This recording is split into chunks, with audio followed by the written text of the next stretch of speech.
ఉల్లి పండించడానికి 80,000 నుంచి 1,20,000 వరకు పెట్టుబడి అవుతుంది అని రైతులు చెప్తున్నారు. కానీ అమ్ముకుందామంటే మాత్రం క్వింటాలు 600 రూపాయల కంటే రావటం లేదు అని చెప్తున్నారు. గత సంవత్సరం 4,500 రూపాయలకు అమ్ముకోగలిగా. ఈసారి డిమాండ్ లేక ఉల్లి కొనడం కూడా కరువైపోయింది. దాంతో ఈ దళారుల కార్టెల్ దళారుల సిండికేట్ కేవలం 600 రూపాయలు, అది కూడా మంచి గ్రేడ్ అయితే, కింద గ్రేడ్ అయితే 300కు 200కు కూడా అమ్ముకుంటున్నారు. పండించిన పంటలో పెట్టుబడిలో కనీసం సగం కూడా రావటం లేదు అని ఇక్కడ రైతులు వాపోతున్నారు. మరి రైతులకు నష్టం వస్తే మొన్న 2 రైతులు ఆత్మహత్య ప్రయత్నం చేయకపోతే దానికి వైసీపీ కార్యకర్తలు అంటూ టీడీపీ ప్రచారం చేసింది, కేసులు పెట్టింది. మరి రైతులకి పండించిన పంటకి కూడా పార్టీలు ఉంటాయని ఇప్పుడే అర్థమవుతుంది. కూటమి సర్కార్కి, చంద్రబాబు గారికి ఇది కాదు. మళ్ళీ చెప్తున్నా, ఇక్కడ ఉల్లి రైతులు చాలా కష్టాలలో ఉన్నారు. 600 రూపాయల కంటే రావటం లేదు.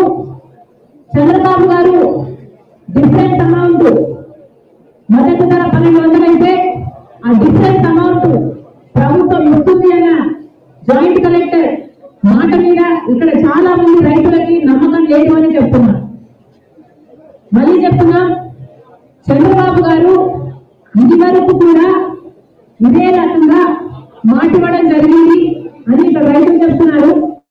ఇది వరకు కూడా బకాయిలు ఉన్నాయి రైతులకి. గత సంవత్సరాలలో చంద్రబాబు గారు ఇచ్చిన మాటే ఇంతవరకు నెరవేరలేదు అని చెప్తున్నారు. మరి ఇప్పుడు అదే చంద్రబాబు గారు మళ్ళీ ఇప్పుడు డిఫరెన్స్ అమౌంట్ ప్రభుత్వం వేస్తుంది అని చెప్తున్నా కూడా మాకు నమ్మకం కుదరడం లేదు అని ఇక్కడ రైతులు చెప్పడం కూడా జరుగుతుంది. మరి చంద్రబాబు గారు ఉల్లి రైతుల విషయంలో రివ్యూ తీసుకొని ఎన్నో పెద్ద పెద్ద మాటలు చెప్పారు. ఉల్లి రైతులు ఎంతో భరోసా కలిగించేటట్టు మాట్లాడారు. అసలు రైతులందరూ కూడా సుభిక్షంగా ఉంటేనే రాష్ట్రం బాగుంటుంది అన్నారు. రైతుల కళ్ళల్లో ఆనందం చూడటమే కూటమి ప్రభుత్వ లక్ష్యం అన్నారు.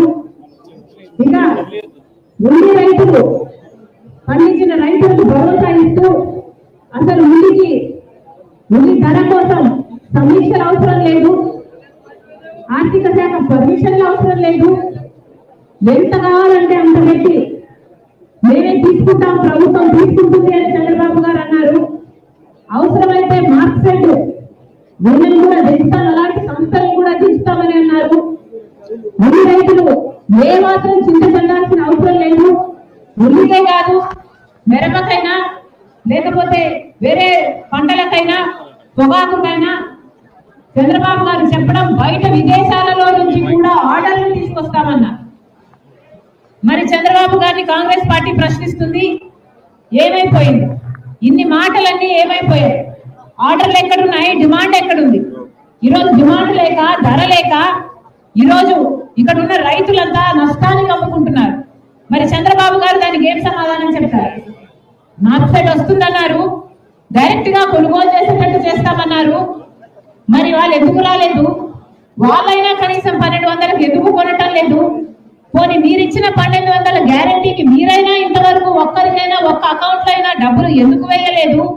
ఇక్కడ పండించిన రైతులందరూ 600కే అమ్ముకోవాల్సిన అవసరం ఎందుకు వస్తుంది? చంద్రబాబు గారు సమాధానం చెప్పాలి. మళ్ళీ చెప్తున్నా, చాలా మంది రైతులకి ఇక్కడ డిఫరెన్స్ అమౌంట్ వేస్తారు అన్న నమ్మకం లేదు. చంద్రబాబు గారు ప్రత్యేకంగా ఉల్లి రైతుల మీద దృష్టి పెట్టి ఆ డిఫరెన్స్ అమౌంట్ పడేటట్టు చేయాలి. ఎందుకంటే ఇంతవరకు కూడా ఒక్క రైతు అకౌంట్ లో కూడా ఆ 1,200 మొత్తము 1,200 ఎంతైతే చంద్రబాబు గారు చెప్తున్నారు మద్దతు ధర ఇస్తామని 1,200 ఏ ఒక్క రైతుకి ఇవ్వలేదు. నిన్న కూడా ఇక్కడ చాలా స్టాక్ ఉందని చెప్తున్నారు. ఆ స్టాక్ నంతా దాచేశారని చెప్తున్నారు. ఆ స్టాక్ ఉన్నంత కాలం మేము ఎట్లా కొంటామని ఈ రైతులు సతాయిస్తున్నారని చెప్తున్నారు. ఇన్ని ఇబ్బందులు ఇక్కడ ఉన్నాయి. చంద్రబాబు గారు ప్రత్యేకమైన దృష్టి పెట్టాల్సిన అవసరం ఉంది. కాబట్టి చంద్రబాబు గారు కాంగ్రెస్ పార్టీ డిమాండ్ చేస్తుంది, ఈ రైతులందరికీ కూడా ఏదైతే అసలు 1200 సరిపోదని చాలా మంది రైతులు చెప్తున్నారు. కనీసం 2000, 2500 మద్దతు ధర ఉండాలి, లేకపోతే ఉల్లి పండించిన రైతులకి అసలు గిట్టుబాటు కానే కాదు అని చెప్తున్నారు. కాంగ్రెస్ పార్టీ ఇవన్నీ సమస్యలన్నీ విన్న తర్వాత చంద్రబాబు గారిని కూటమి ప్రభుత్వాన్ని డిమాండ్ చేస్తుంది. అసలు మద్దతు ధరను కూడా పెంచాల్సిన అవసరం ఉంది. ఉల్లికి మద్దతు ధర కనీసం 2400 రూపాయలైనా ఉండాలి అని కాంగ్రెస్ పార్టీ డిమాండ్ చేస్తుంది. ఇప్పుడు 1200 ఏదైతే చంద్రబాబు గారు అంటున్నారో ఆ 1200 వచ్చేటట్టు వెంటనే చర్యలు తీసుకోవాలని, ఇంతవరకు ఒక్క రైతుకు కూడా 1200 చేతిలో ముట్టలేదని వెంటనే చంద్రబాబు గారు స్పందించి 1200 ఆ రైతుల అకౌంట్ లో వచ్చేటట్టు చేయాలని కాంగ్రెస్ పార్టీ డిమాండ్ చేస్తుంది. జై కాంగ్రెస్, జై కాంగ్రెస్. వర్ధిల్లాలి షర్మిలమ్మ నాయకత్వం, వర్ధిల్లాలి షర్మిలమ్మ నాయకత్వం. ఆదుకోవాలి.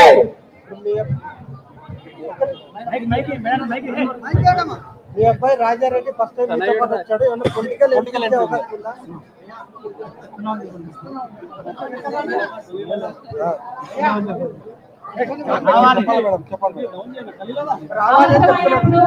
రావాలని చెప్తున్నారు. రాజారెడ్డి గారు ఆంధ్ర రాష్ట్ర రాజకీయాల్లో తప్పకుండా అడుగుపెట్టారు.